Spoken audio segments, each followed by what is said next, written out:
Matapos ang trade na nagdala kay Michael Porter Jr. sa Brooklyn Nets mula sa Denver Nuggets, isang anonymous na executive ng Nets ang nagpahayag ng matinding kumpiyansa sa bagong recruit. Ayon sa opisyal, posibleng makalapit si Porter Jr. sa pagiging scoring champion ng NBA sa darating na season. Anya, hindi ko sinasabing mananalo siya ng scoring title pero sa tingin ko ay malapit na siya doon. Ipinapakita nito ang mataas na expectations ng Nets sa potensyal ni Porter bilang pangunahing scorer ng kanilang koponan. Noong nakaraang season sa Denver, nagtala si Porter Jr. ng average na 18.2 points, 7 rebounds at 2.1 assists sa loob ng 77 games. Bukod pa rito, mahusay ang kanyang shooting percentages. 50.4% mula sa field, 39.5% sa 3-point line at 76.8% sa free throw. Sa Brooklyn, inaasahang lalawak ang kanyang offensive role lalo na't wala pa silang solid na number 1 option kahit na bumalik na si Cam Thomas matapos siyang alokan ng Nets ng 2-year, $28.2 million na kontrata na may team option. Ayon sa ulat, naniniwala ang Nets na kaya ni Porter na pumalo sa mas mataas na scoring level kung mabibigyan siya ng mas maraming touches at kalayaan sa opensa. Dahil wala na siyang kasamang tulad ni Nikola Jokic sa sistema ng Brooklyn, may oportunidad siyang ipakita ang buong potential bilang primary option. Gayunman, magiging hamon ito dahil kailangang umangkop si Porter sa bagong offensive setup na mas nakafocus sa kanya.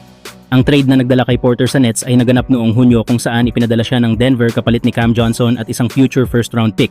Ayon sa mga analysts, malaking panalo ito para sa Nets dahil nakakuha sila ng batang scorer na may mataas na ceiling habang patuloy silang nagre-rebuild ng kanilang roster. Bukod sa scoring, inaasahan din ng Brooklyn na magdadala si Porter Jr. ng veteran presence at professionalism sa kanilang young core. Kung magpapatuloy ang kanyang pagbuti at magiging consistent siyang leader sa opensa, hindi malabong matupad ang prediksyon ng executive na posibleng maging contender si Porter sa scoring title sa mga susunod na taon. Samantala, matapos ang dalawang magkasunod na season na puno ng kabiguan at injury setbacks, handang-handa na si Marcus Smart na muling buuin ang kanyang reputasyon, ngayon bilang miyembro ng Los Angeles Lakers. Dating Defensive Player of the Year noong 2022 at kilala bilang isa sa pinakamahuhusay na perimeter defenders sa NBA, tila naglaho ang presensya ni Smart sa nakaraang 2 taon. Una siyang na-trade sa Memphis, kung saan hindi naging maayos ang takbo ng kanyang karera bago siya muling ipinasa sa Washington bilang bahagi ng isang salary dump. Ngayon, sa kanyang bagong kontrata na 2 taon kasama ang Lakers, muling sumiklab ang apoy sa loob ni Smart. Sa kanyang unang panayam bilang Laker, inamin ni Smart na masyado siyang nadismaya sa kanyang performance sa nakaraang seasons. Sobrang motivated ako. Para sa akin, malaking pagkadismaya ang huling 2 taon. Napigilan at nahadlangan ako ng mga injury. Pero gaya ng lagi kong sinasabi sa asawa ko at sa pamilya ko, may dahilan ang lahat ng nangyayari. At nakakatuwang isipin na 12 taon na ang nakalipas, pwede na sana akong mapunta dito. Ngayon, parang umikot ang mundo at nandito na ako.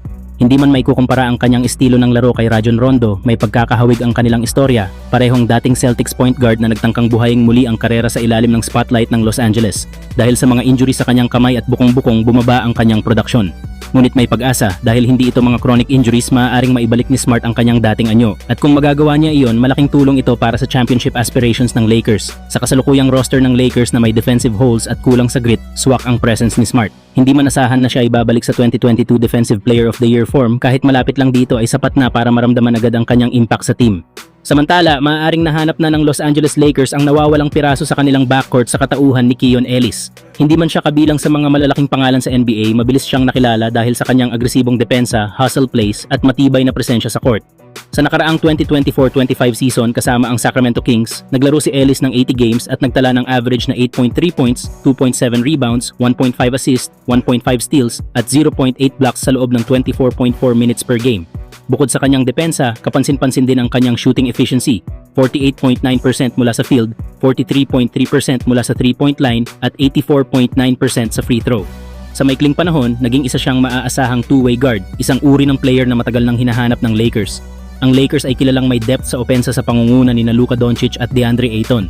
Pero sa depensang bahagi ng laro, partikular sa guard rotation, may puwang pa rin para sa isang tulad ni Ellis na handang harapin ang toughest defensive assignments.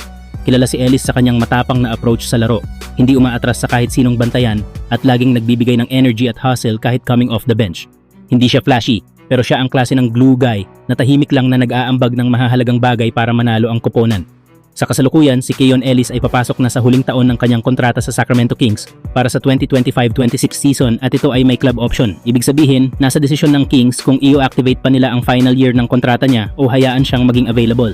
Kung sakaling hindi ito i-pick up ng Kings, magiging unrestricted free agent si Ellis at pwedeng samantalahin ng Lakers ang pagkakataon upang pirmahan siya. Kung sakali namang i-activate ng Sacramento ang option ngunit buksan ang trade market, maaari ring subukan ng Lakers na makuha si Ellis sa pamamagitan ng trade gamit ang isa sa kanilang available assets o expiring contracts.